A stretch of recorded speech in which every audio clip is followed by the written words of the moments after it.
મિત્રો અત્યારે હું છું રણુજા રાજસ્થાનની અંદર રામાપીર જે ઘોડા બાંધતા જ્યાં ઘોડી બાંધતા એ વસ્તુ તમને હું બતાવું છું. જે રામાપીર પોતાની ઘોડી બાંધતા હતા અને એના જે સૈનિકો હતા એની ઘોડીઓ અહીંયા બંધાતી અને અહીંયા એનું પાણી પીવડાવતા. અહીંયા આપણે અત્યારે અવેડો બોલીએ પણ અવેડો જ છે જો જૂનો, જે રામાપીરનો પોતાનો છે આપણે એમ કહી શકીએ.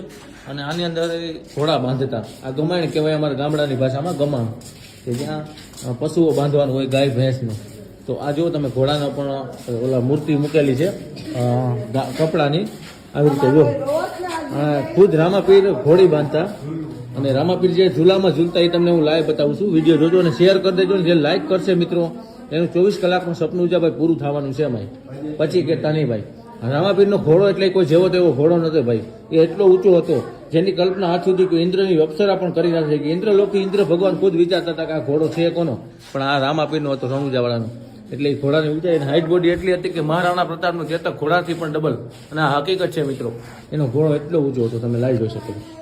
આ ઘોડાની ઊંચાઈ છે લગભગ 8 ફૂટ, એવડો ઊંચો ઘોડો હતો. અને એ હું તમને બતાવું તો એ હિંડોળો છે એ ટાઈમનો, જે રામાપીર ખુદ હિચકતા. અહીંયા જો જય રામદેવ પીર, જો રહ્યો અહીંની કમાણ છે, અહીંયા રામાપીરનું બધું છે.